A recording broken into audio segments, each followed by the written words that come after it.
You're listening to a Roddenberry podcast. Mission Log, Prodigy, a Roddenberry Star Trek podcast. Episode 12. Let Sleeping Borg Lie.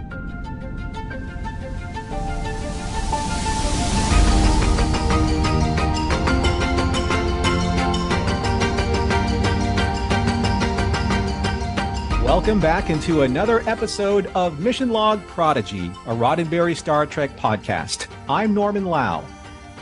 And I'm Charlene Schmidt. Hello. Ashley's going to be back next week. And just like our flagship Mission Log podcast, each week here on Mission Log Prodigy, we discuss each and every episode of this animated series, discover what makes each of them special, and see if there's any morals, meanings, or messages that we've learned.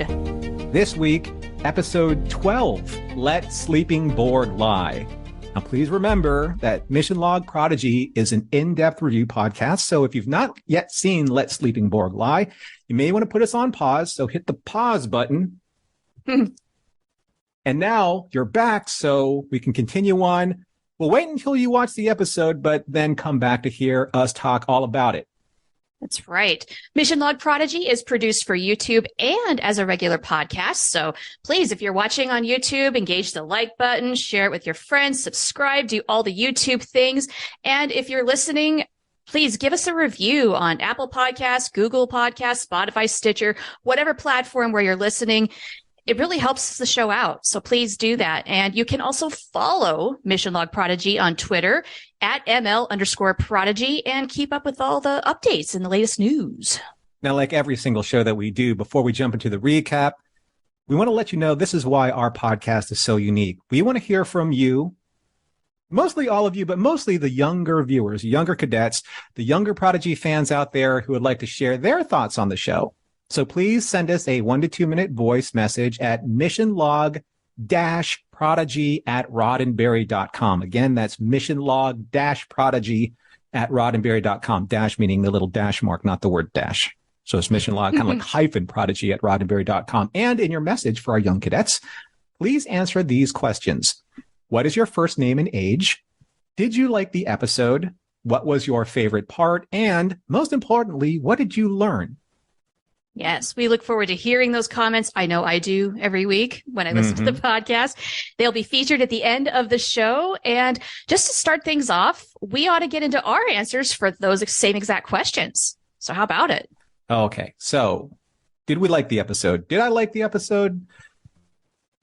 Okay. That was a deep breath, a little bit of a deep breath. Yeah. Okay. Lock and load. All right. So I like being honest with everybody on the podcast. And I went into the episode kind of nervous, kind of holding my breath because it's another Borg episode.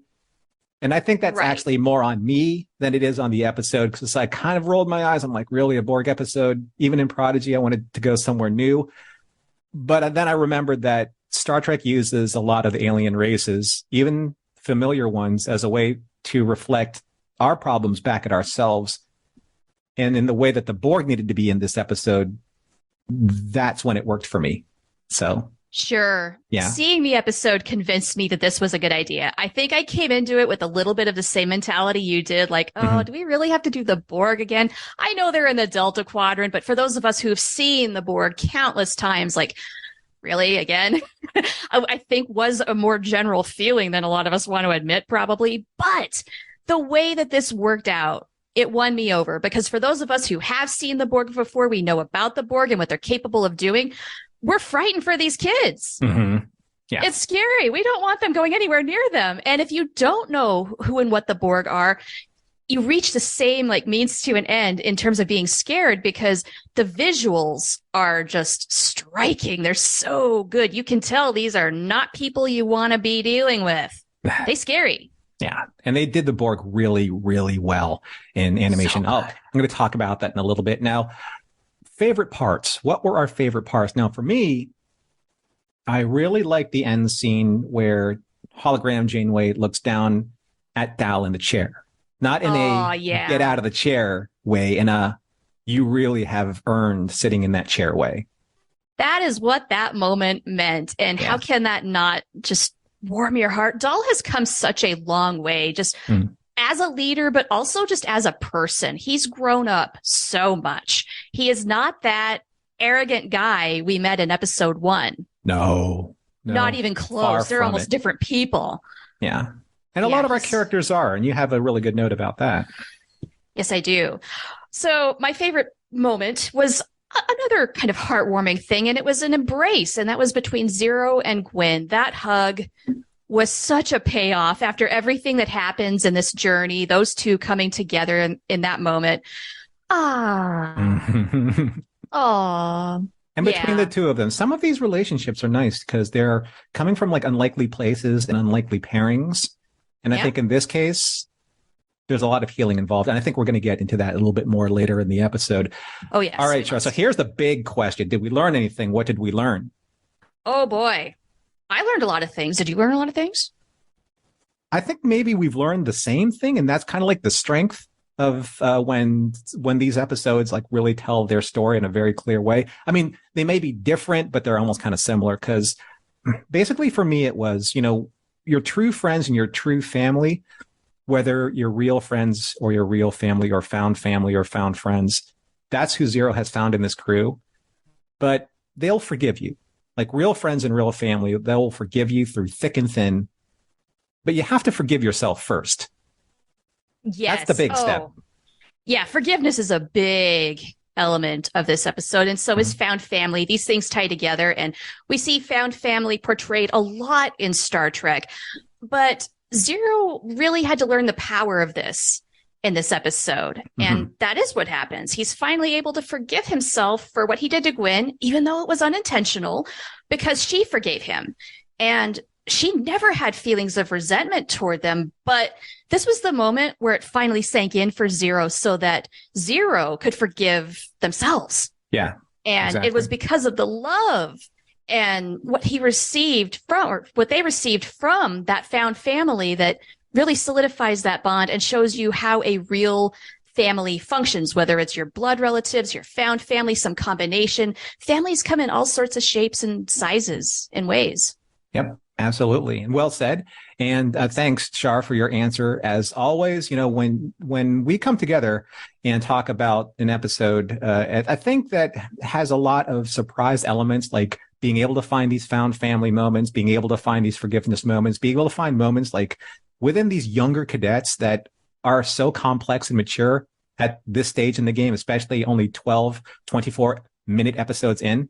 It's really special. Yeah. It's really special that we can both see that at the same time. Yeah. And it's a great thing to be showing on a family show, not just a kid's show. We all know at this point that this is geared toward children, but it's for everybody to watch. It's good for us all to absorb this and what it means. And we're going to jump into a lot of that a little bit deeper into our observations and discussion points. But for now, we're going to jump into the recap for Star Trek Prodigy, Episode 12, Let Sleeping Borg Lie, written by Deandra Pendleton Thompson, directed by Olga Ulanova and Sung Shin.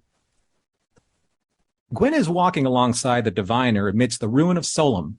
He reminds her that there is a weapon aboard the Protostar that will corrupt the Federation and destroy it from within. But this isn't real. It's a holodeck version of one of Gwyn's memories, which have now been fully restored, and that there is a hidden weapon on board their ship, erased from hologram Janeway's program, and that caused the Federation substation to destroy itself. Suddenly, Zero shuts off the program before her friends can watch the one moment where Zero actually hurt Gwyn, which still upsets Zero as they leave the holodeck alone. Jankum whips up the crew as they search everywhere for something out of place.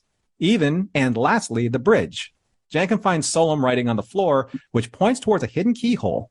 Gwyn's sword morphs into the actual key to unlock the panel, which causes the center of the bridge's floor to sink and expose the deck where they find the diviner's hidden weapon. Jankum shoots it with his phaser, but the weapon is too far futuristic and advanced to be removed or destroyed so easily. To make matters worse, they have to put this crisis on hold thanks to a proximity alert with a ship. And not just any ship. Janeway's expression pains her to tell her young and innocent crew that they have encountered a Borg cube. But it is curiously dormant and not in any way threatening to them. Janeway advises them to leave immediately, but the crew wants to learn more about the Borg. She tells them that they are a hive mind that assimilates all species and that they're technologies that stand in their way. Technologies like the weapon on the Protostar, perhaps. Dal has a plan to use the Borg's database to find a way to disarm the Diviner's weapon. Slip in, access the cube's computer, and slip out. What could possibly go wrong? Even so, Janeway gives her intrepid crew the full story of who and what the Borg are and can only advise them for what lies ahead. In another asteroid-filled area of space, and aboard the USS Dauntless, a forlorn Vice Admiral Janeway replicates a hot cup of black tea, much to the surprise of Ensign Essentia. An irritable Janeway tells her that it's doctor's orders. Speaking of irritable and doctors, Janeway and Essentia meet up with Dr. Home, the ill-tempered Tellarite who updates them on their mystery patient, who Janeway wants revived immediately so she can get some answers. Essentia suggests that replicating the bioserum from the patient's life support suit, and Janeway approves, even though this irks the doctor to no end.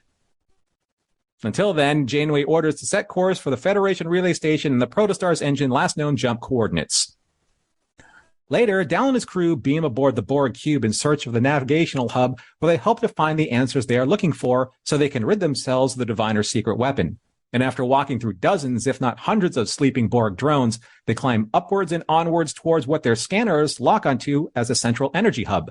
But much to Jankum's dismay, there are no buttons, panels, or switches to access the data hub except one, which Dal as captain points out. And that is actually interfacing with the cube itself. Zero, understanding the power of what a hive mind can do, volunteers and plugs into a nearby drone port, becoming instantly one with the Borg's cube's hive mind, and is soon overpowered by the collective. Dal, Gwyn, Rock, and Jankum try to escape, but their phasers and even Rock's superior strength are soon overwhelmed by the sheer amount of Borg drones who prove that resistance is futile. They defeat and capture the Protostar crew and prepare them for assimilation. Meanwhile, Zero discovers that the Protostar's weapon is in fact in the Borg's database, but the Borg want it for their own, and as Zero tries to resist, they too experience that resistance is futile and are assimilated, becoming the drone that appears before Dal, Rock, Jankum, and Gwyn in their holding cell and ready to turn their once beloved crew into Borg drones as well. But it is that love for their crew that allows Gwyn's pleas to reach Zero's subconscious. Knowing the promise that they made to never harm another member of their crew again, and especially Gwyn, Zero breaks free of the Borg mind because resistance isn't futile. After fleeing the Borg cube, Zero tells everyone that the Diviner's weapon cannot be removed, meaning the Protostar can never engage with the Federation.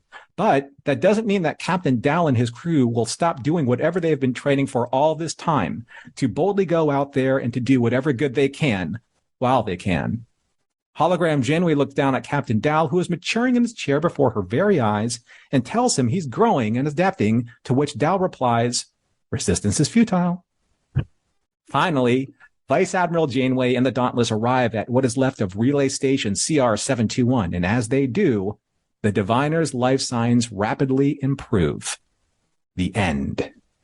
Dun, dun, dun. And it does feel like a dun, dun, dun moment, right? Oh, it really does. It's a good thing that we can't binge this show in just one block of episodes, one after the other, because I would have done that the night they became available.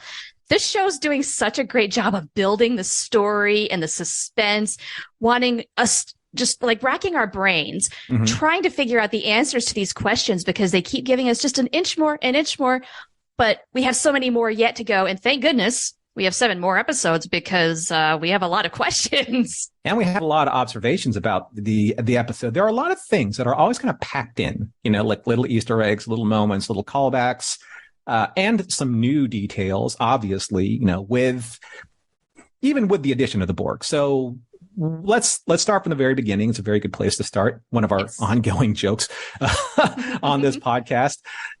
What stood out to you first, Char? Like what was one of the details that kind of started you saying, hey, you know what? I've got to start paying attention to a couple of these things. Honestly, Janeway's reaction to the Borg cube. If I was halfway asleep at that point, it would have woken me up. I was paying attention before, but that was really an uh-oh moment. Yeah. And I have to imagine hologram Janeway's like emotional subroutines really had to check themselves, because if I were her, I'd be like, the Borg, we are getting out of here right now and you can't argue with me. We're going. Yeah. But she really kept things cool. She told them, yes, these are dangerous. I'm going to share everything I know with you, but it's ultimately your call. And it does make sense that the kids wanted to explore this, because who else is going to tell them about this weapon? They don't know anybody else at this point, so they have to investigate it. I get it. But at the same time, it's like going through the haunted house or watching a horror movie where you don't want to go in there. You will die.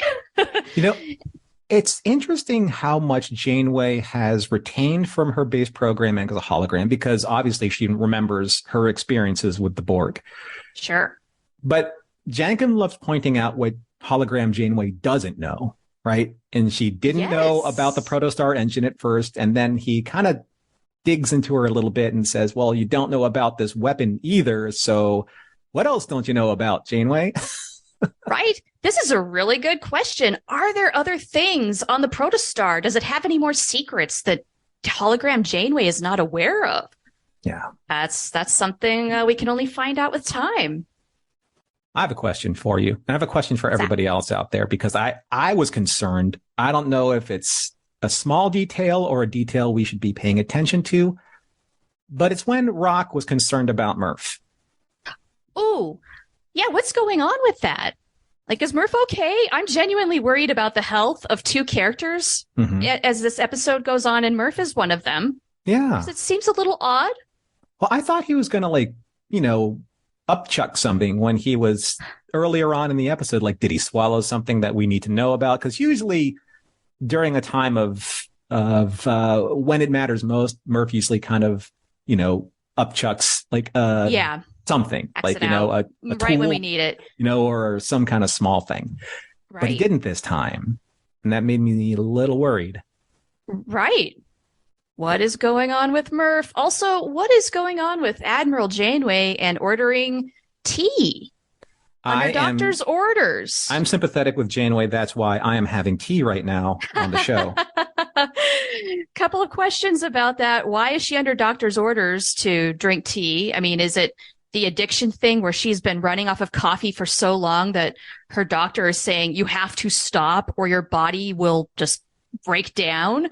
Or is there like a health reason? Does she have heart palpitations from the caffeine? Because tea has some caffeine still, just not maybe as much as coffee.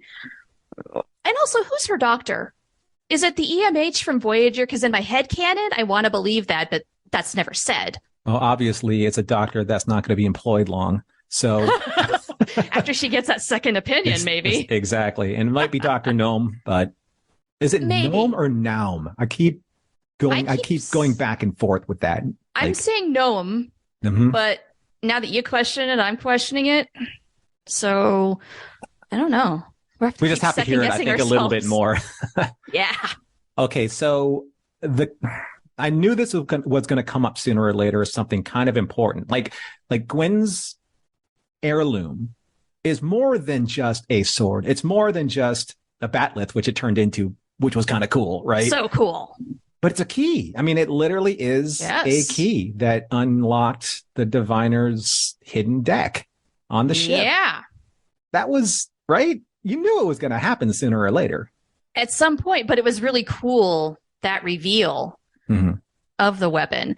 Also, what else can Gwen's heirloom do? It can be a key, it can be a weapon.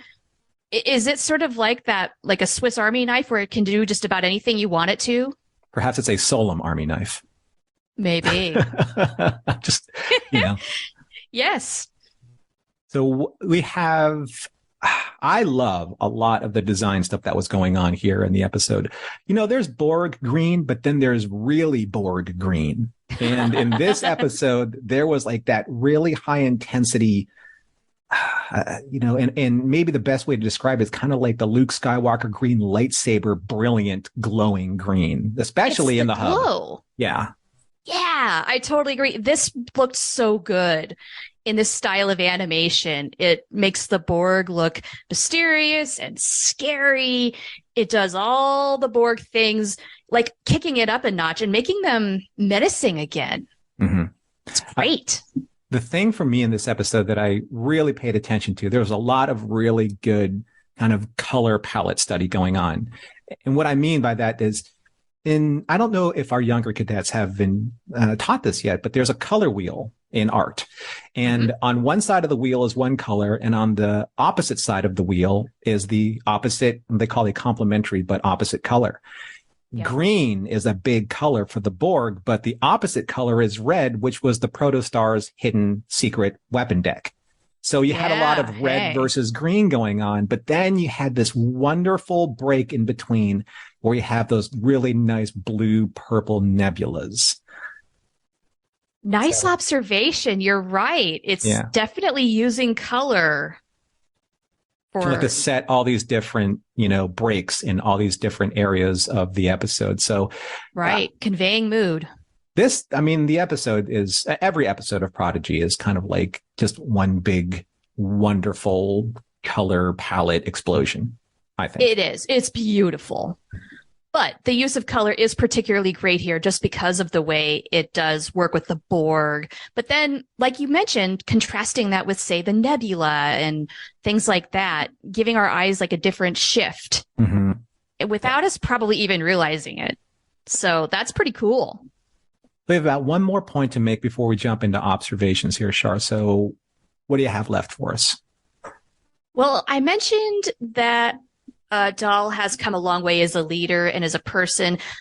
It's great to see Janeway proud of him, because if she's proud of him, we should be proud of him too. So I just want to reiterate that. But there was one other little detail that I think we got to throw in here. That Borg that kind of stunk back and looked at Gwen. Yeah. Why is that? Who is that Borg drone? Does this Borg know Gwen, recognize Gwen? What's going on with that? That's there for a reason, and I can't wait to find out why. Right. So I saw that. I wasn't going to chalk it up to it's just because if one thing we've learned about all of the Prodigy episodes so far, there's never a just because detail. There's always that's a reference that needs to be followed detail. Right? Absolutely. I'm sure it's going to happen. It's just a matter of when. All right. So thanks, Shar. Those were great observations. But thing is, we're going to take some of those and maybe evolve them a little bit or find some really deeper topics to talk about here in our discussion. So as we always do with every single episode that we do for Mission Log Prodigy, we watch these episodes several times. And even though they're only 24 minutes, there's 24 minutes of great storytelling because we look at them just a little bit deeper. And we always find a couple of really deeper discussion points to bring up. Hopefully that you and the audience can also discuss these with us as well, online or in your younger cadets' questions. But let's start with you, Shar, some of the bigger discussion points that you've seen. Okay. Some of the biggest stuff I got from this episode was through Zero's journey. And I think one of the most important things that I got out of this episode, and it's a really good reminder to all of us, that you're going to make mistakes. It's a part of life. Doesn't matter how careful you are, how much you try not to make mistakes, you're going to at some point. And they even happen when you're trying to do good things, like Zero did. So with that said, with mistakes being inevitable, maybe it's not so much not trying to make mistakes, it's what you do with that, what you learn from it, and what kind of action you take as a result. What do you learn from it? So I think it's okay to embrace a mistake and learn from it. I think that's what we're supposed to do with those things. We often learn more when we fail than when we succeed. So we should use that as an opportunity. And Zero did. Yeah. Also, sorry, go ahead. No, it's fine. I just was, I like how, in this case, we are always going to get like a character focused episode. And in this episode, it's Zero. But we've also seen from time to time where, a lot of other characters, we've seen episodes where they're trying to like not shy away from their mistakes and certainly not try to repeat them, but they have to learn how to overcome that mistake in their own way. This is true. Yeah, we've seen Dal overcome his mistakes in one way, and here Zero is doing it in a very Zero fashion. Yeah. Yeah. So another big thing I got taken away from this is Zero's motivation, how it changed through the episode. This is a beautiful turning point for the character. Zero starts off with being motivated to never hurt somebody else again because of guilt, because of accidentally hurting Gwen. Zero ends the episode with that same motivation, but because of mutual love and respect for his collective, giving and receiving. And that's so beautiful. Mm-hmm. Yes.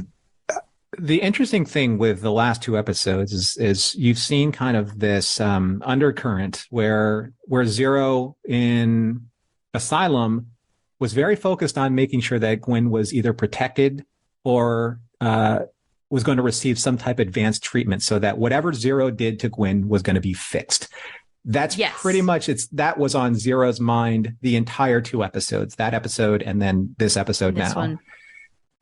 And I think that when you're doing that, when you're focusing on trying to fix a problem that, yes, it was an accident, and even at the end of the first 10 episodes, and even at the end of Immortal Star Part 2, Zero always felt responsible, for putting Gwen in harm's way, even though they didn't mean to.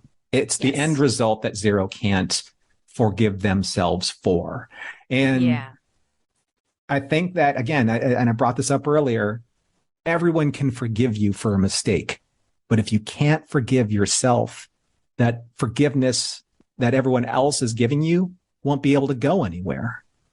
Right. Right. And thankfully, Gwen kind of helped Zero reach that point through her words. Do you think that that's going to come up later? Do you think that that's been resolved by this episode? That's a good question. I'd like to think that maybe the bulk of this has been resolved and they're stronger for it. But maybe something going forward will also, I don't know, maybe we will revisit this at some point. Yeah. Not sure how, not sure when, but it's always possible, right?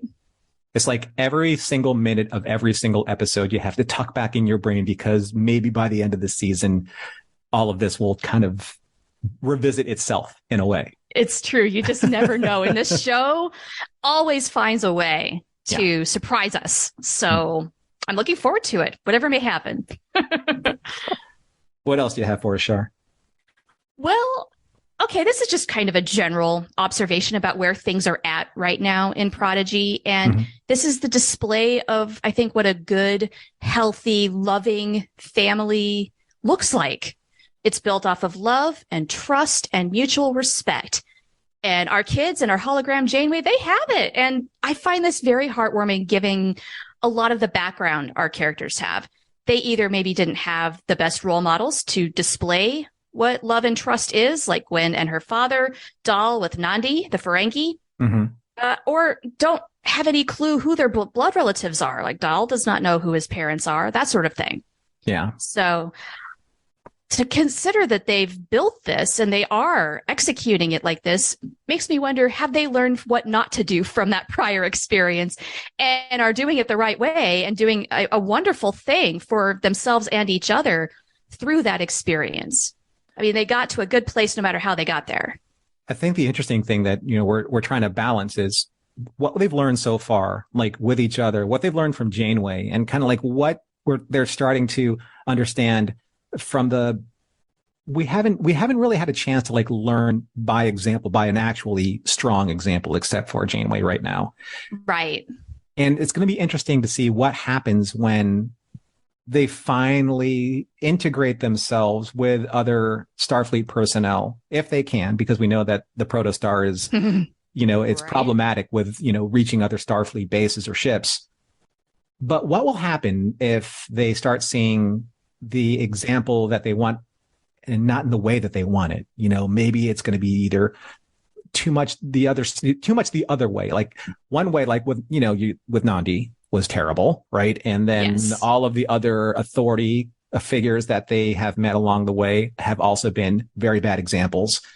But what if the authority figures that they believe are the right examples, or maybe not what they expect, right? Can I make a prediction?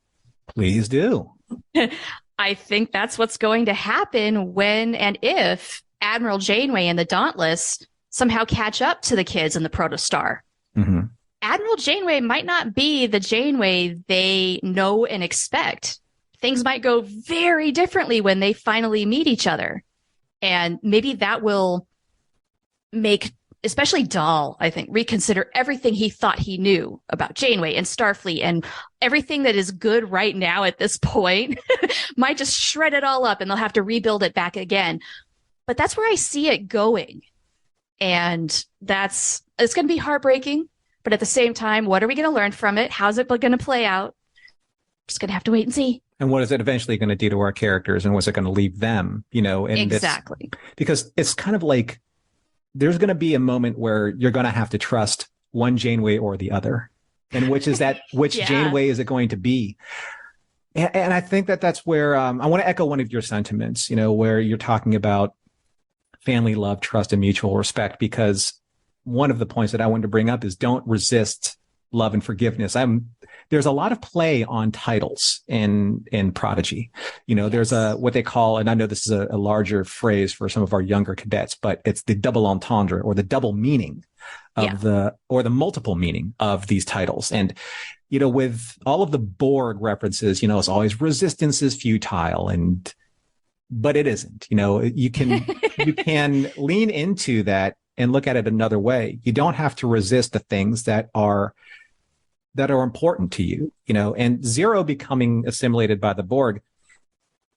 There's in a way where Zero, it's easier to hide yourself in a sea of all of these drones than it is to face the mistake that you made, or face the forgiveness that you feel that you don't feel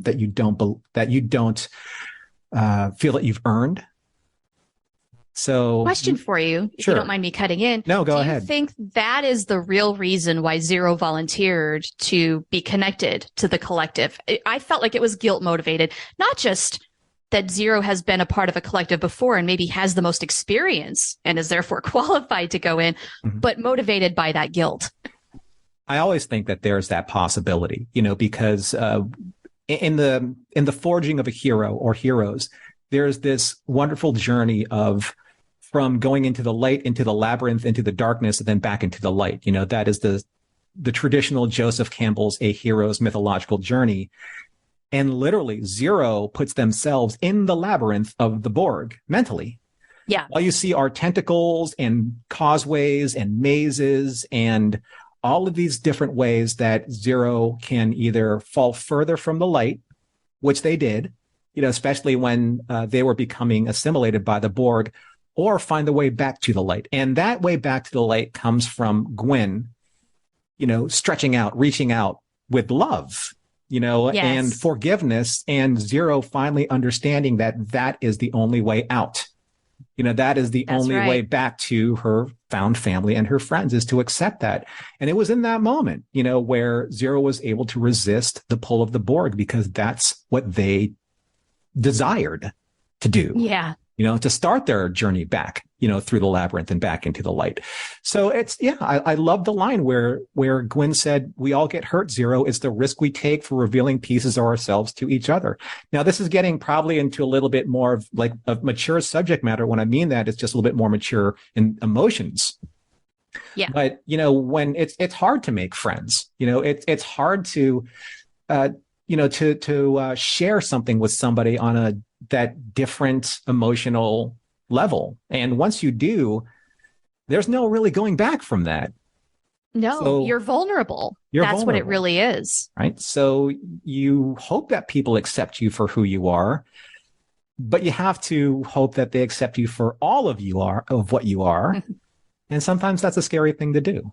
Right. Right. And sometimes it doesn't work out that way, and that hurts. So when you've been burned, I think your trust is even harder to earn in that situation. Well, that goes back to what you were saying before. It's this love, trust, and mutual respect. And there's an old saying about, mending a broken bone, a broken bone mends stronger. Everything that has the ability to break can be repaired, but when it's repaired stronger. Even trust, right? There are a lot of times where Dal lost the trust of his crew, and now he's gotten it back to the point where he sits in that chair and nobody blinks an eye.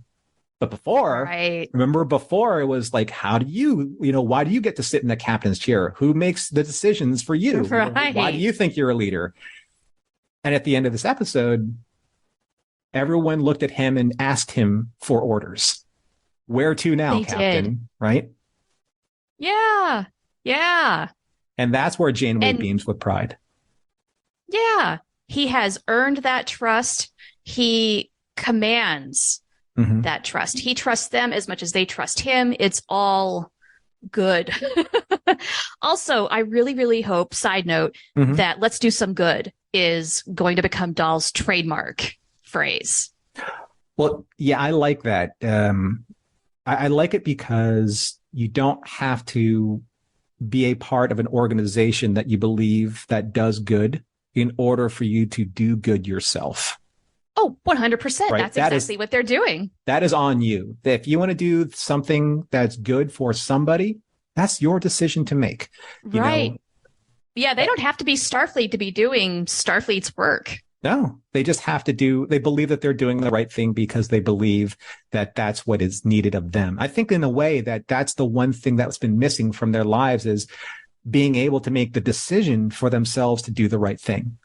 Right. All the Oh, decisions, that's a really good observation. up to this point, those decisions have been made for them. And I still love bringing up the whole Dal and Nandi equation because everything that Nandi wanted Dal to do was criminal. Right.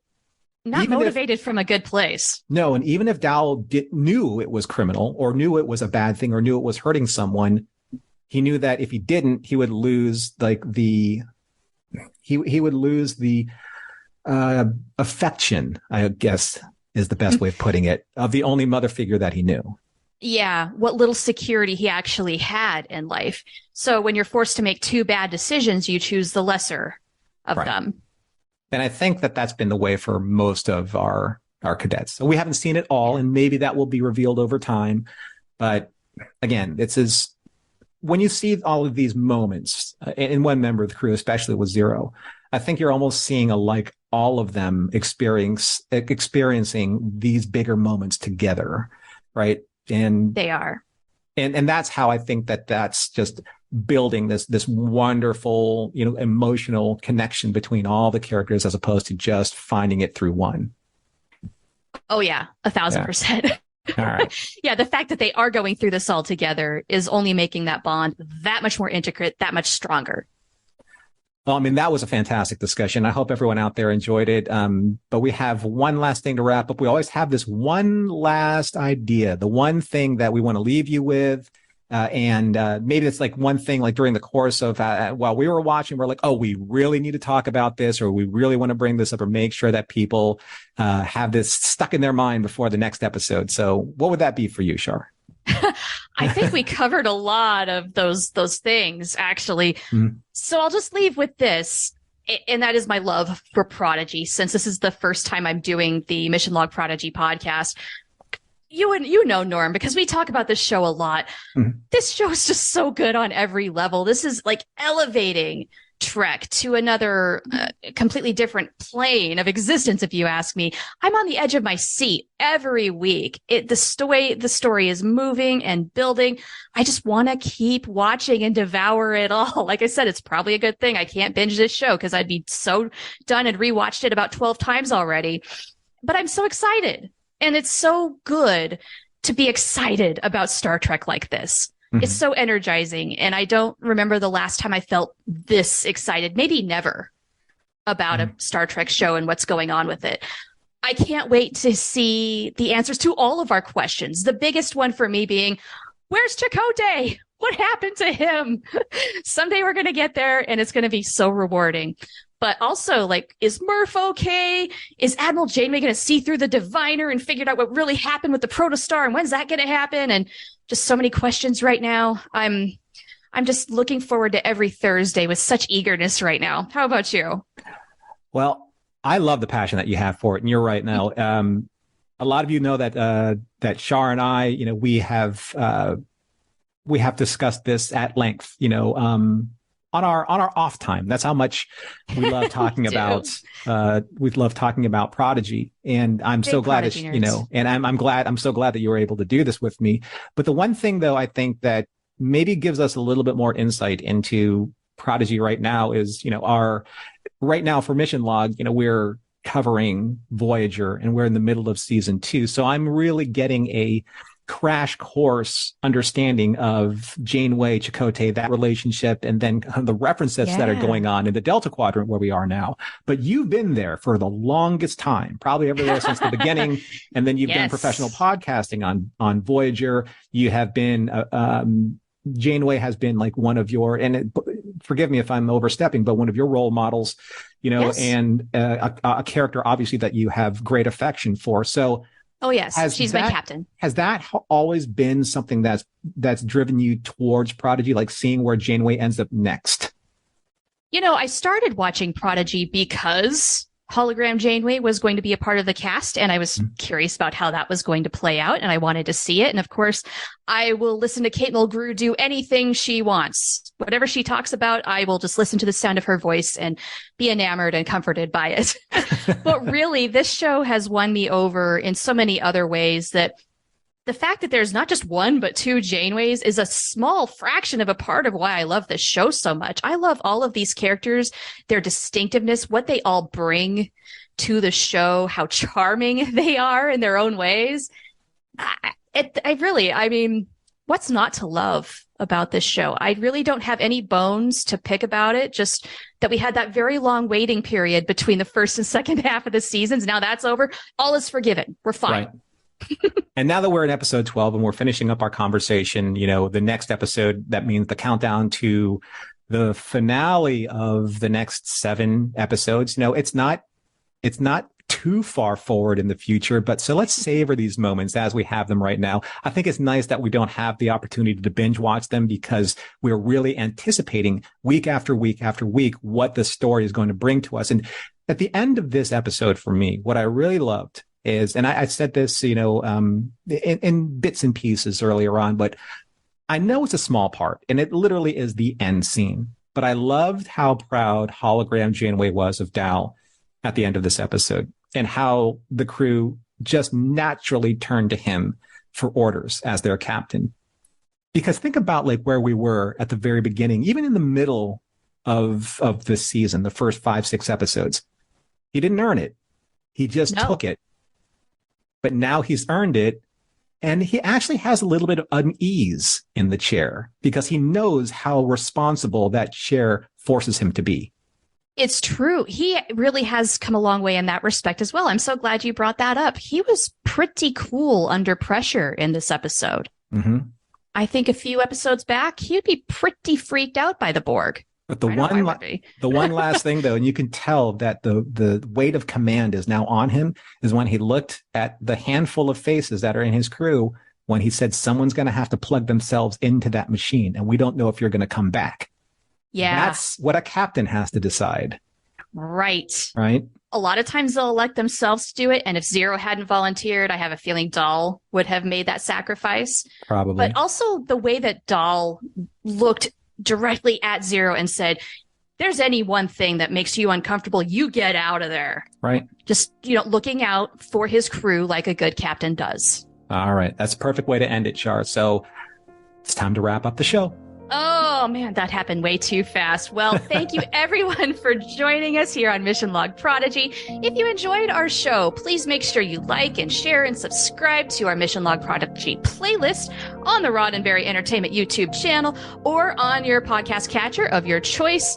Mission Log Prodigy is produced by Roddenberry Entertainment, production and technical direction by the fantastic Earl Green. Thank you for all that you do, sir. Our website and your opportunity to comment and connect with us is on missionlogpodcast.com. And if you want to support Mission Log directly, and I highly recommend that you do, you can do so at patreon.com/missionlog.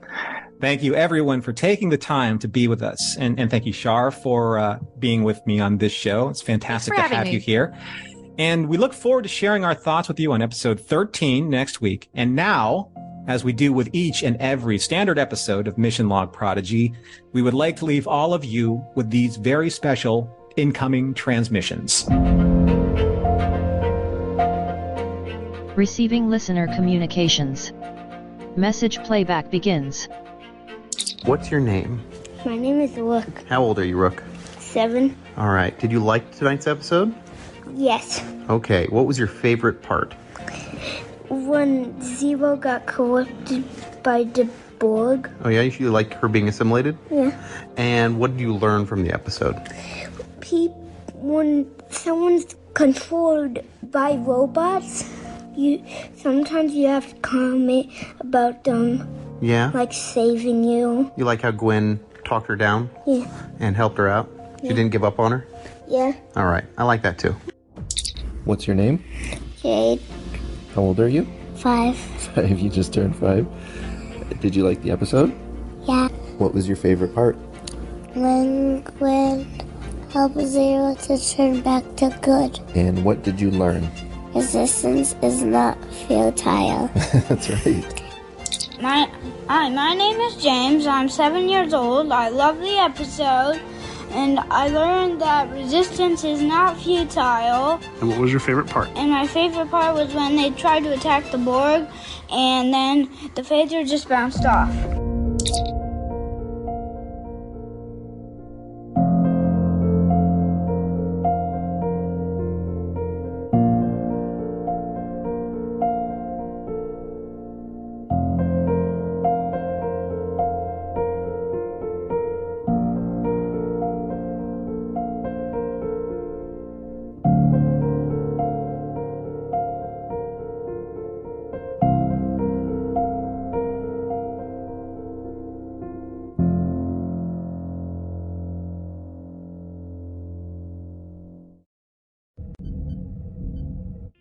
This is a Roddenberry podcast. For more great podcasts, visit podcast.roddenberry.com.